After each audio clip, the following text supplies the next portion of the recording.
अब इसको आप लोग पागलपन नहीं कहोगे तो क्या कहोगे कि अमिताभ बच्चन जी के घर में, घर के सामने, और उन्हीं के शो का, केबीसी का नहीं है, ये प्रचार है मेरे शो का जिसका नाम है कौन बनेगा 10 हज़ारी।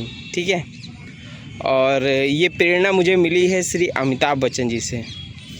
और वही कहते हैं ना कि कुछ किए बिना ही जय जयकार नहीं होती, कोशिश करने वालों की कभी हार नहीं होती। तो देखिए, वो हमेशा कहते हैं ज़िंदगी में कुछ ना कुछ नया करिए।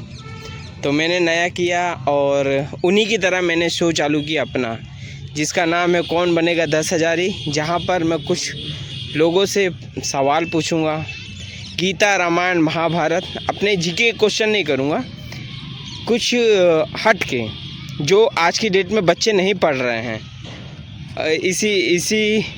इसी खेल को लेके लोग पढ़ना भी स्टार्ट करेंगे।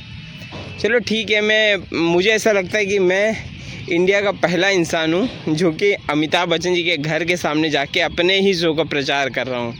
और मेरे साथ बहुत सारी घटना घटी उस दिन। अभी पूरा चीज़ बताऊँगा तो बहुत बड़ी वीडियो हो जाएगी, लेकिन ये है कि मैं छोटा सा क्लिप दिखा रहा हूँ आपको। अमिताभ बच्चन जी भी मिले मुझसे। मैं इंडिया की नहीं, पूरी दुनिया की बात कर रहा हूँ कि मुझे ऐसा लगता है कि मैं पहला इंसान हूँ कि अपने शो का प्रमोशन करने के लिए मैं सीधा महानायक का घर चुना। पता है, मेरे गांव के दादा श्री अमिताभ बच्चन जी, मैं आपको मैसेज देने के लिए आपके घर भी गया और घर के सामने मैं अपने शो का प्रमोशन भी किया। ठीक है, आपसे मिलने की बहुत कोशिश की, लेकिन आप मुझे हाथ तो दिखाए, और जो पोस्टर में ले गया था ना आपके पिताजी का, आपने उस पोस्टर को लिया भी। आपने जब लिया ना तो मेरे को बहुत अच्छा लगा कि चलो भाई, मैंने जो मैं लेकर आया, कम से कम आपके बंगले के अंदर चला तो गया जलसा में। लेकिन मुंबई से आके मुझे हो गया कम से कम 5-6 दिन, लेकिन रिजल्ट भाई उसमें नंबर भी है मेरा, लेकिन आपने कॉल नहीं किया, कुछ नहीं किया। तो भाई देखो, आपके पिताजी मेरे सपने में आए हैं तो मैंने भाई पोस्टर में लिख के आप दिखाया। आपने पिताजी का फ़ोटो देख के भले पोस्टर को अंदर ले लिया, लेकिन आप मेरी फीलिंग भी तो समझो।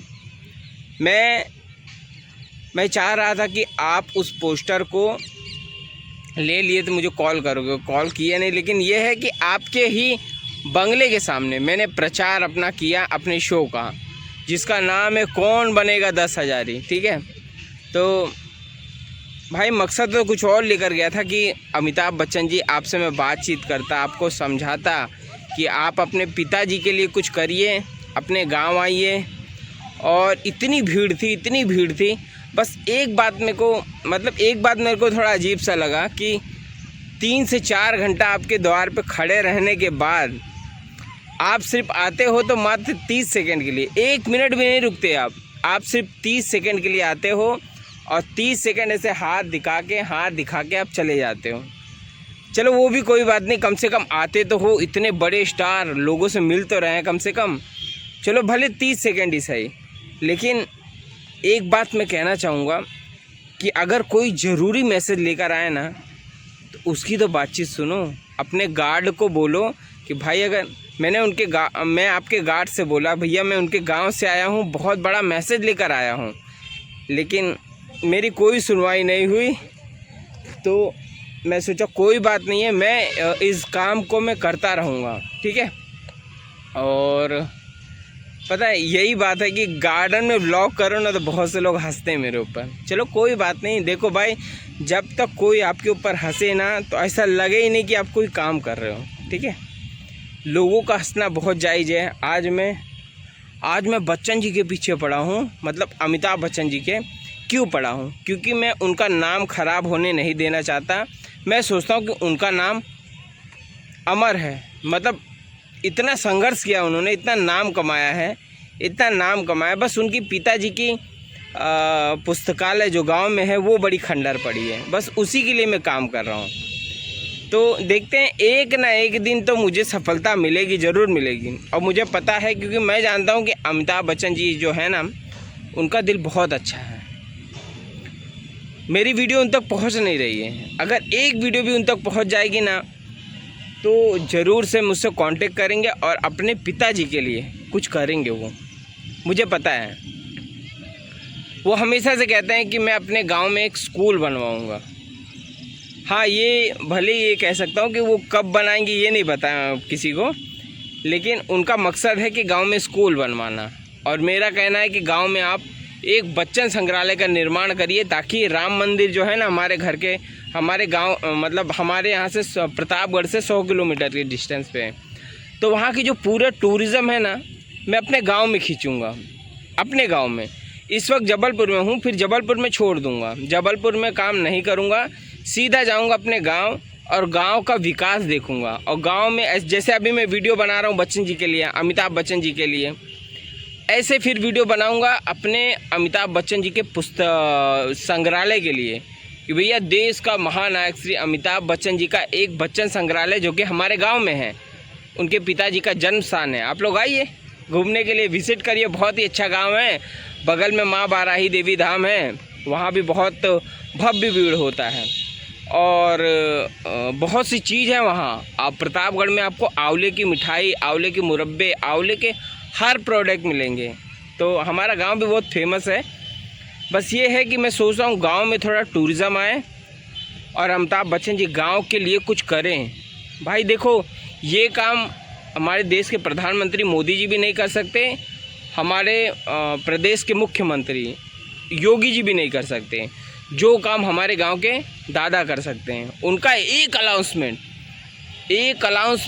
गांव में क्या ला सकता है, भूचाल ला सकता है। गांव में इतना बड़ा व्यापार आ जाएगा कि गांव वाले मुझे भी याद करेंगे। भाई अमिताभ बच्चन जी करेंगे, उनको तो हमेशा ये लोग याद करेंगे कि देखो अमिताभ बच्चन ने ऐसा काम किया कि हम लोग गांव में ही कमा रहे हैं, तो मुझे भी तो याद करेंगे।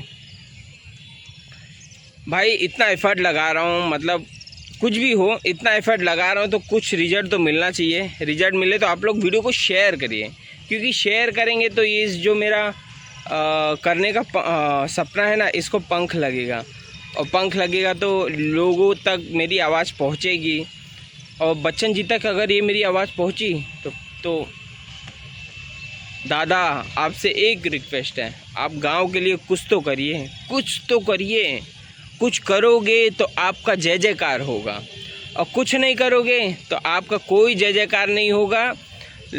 आपने खाली मूवी बनाई है, पैसा कमाया है, ये जाहिर सी बात है, लेकिन आने वाले टाइम में हर घर से यूट्यूबर निकलेंगे और सब आपका गांव विज़िट करेगा। गांव आपका रो रहा है, आपके गांव के लोग आपके बारे में अच्छा भला अच्छी बात नहीं करते हैं। सब कहते हैं अरे वो बड़े आदमी हैं, कभी अपने पिताजी के लिए कुछ नहीं किए। तो बस मेरा एक रिक्वेस्ट है आपसे, आप गांव के लिए कुछ करिए और कुछ ऐसा कर जाइए कि गांव वाले आपको याद करें। वीडियो अच्छी लगी हो तो प्लीज़ लाइक शेयर कमेंट जोर से करना, और ज़्यादा से ज़्यादा शेयर करना उनको जो अमिताभ बच्चन जी को चाहते हैं। तो thank you for watching, bye. अब इसको आप लोग पागलपन नहीं कहोगे तो क्या कहोगे कि अमिताभ बच्चन जी के घर के सामने, और उन्हीं के शो का, केबीसी का नहीं है, ये प्रचार है मेरे शो का जिसका नाम है कौन बनेगा 10 हज़ारी, ठीक है। और ये प्रेरणा मुझे मिली है श्री अमिताभ बच्चन जी से, और वही कहते हैं ना कि कुछ किए बिना ही जय जयकार नहीं होती, कोशिश करने वालों की कभी हार नहीं होती। तो देखिए, वो हमेशा कहते हैं ज़िंदगी में कुछ ना कुछ नया करिए, तो मैंने नया किया और उन्हीं की तरह मैंने शो चालू किया अपना, जिसका नाम है कौन बनेगा 10 हज़ारी, जहाँ पर मैं कुछ लोगों से सवाल पूछूंगा, गीता रामायण महाभारत, अपने जीके क्वेश्चन नहीं करूँगा, कुछ हट के जो आज की डेट में बच्चे नहीं पढ़ रहे हैं। इसी खेल को लेके लोग पढ़ना भी स्टार्ट करेंगे। चलो ठीक है, मुझे ऐसा लगता है कि मैं इंडिया का पहला इंसान हूँ जो कि अमिताभ बच्चन जी के घर के सामने जाके अपने ही शो का प्रचार कर रहा हूँ, और मेरे साथ बहुत सारी घटना घटी उस दिन। अभी पूरा चीज़ बताऊँगा तो बहुत बड़ी वीडियो हो जाएगी, लेकिन ये है कि मैं छोटा सा क्लिप दिखा रहा हूँ आपको। अमिताभ बच्चन जी भी मिले मुझसे,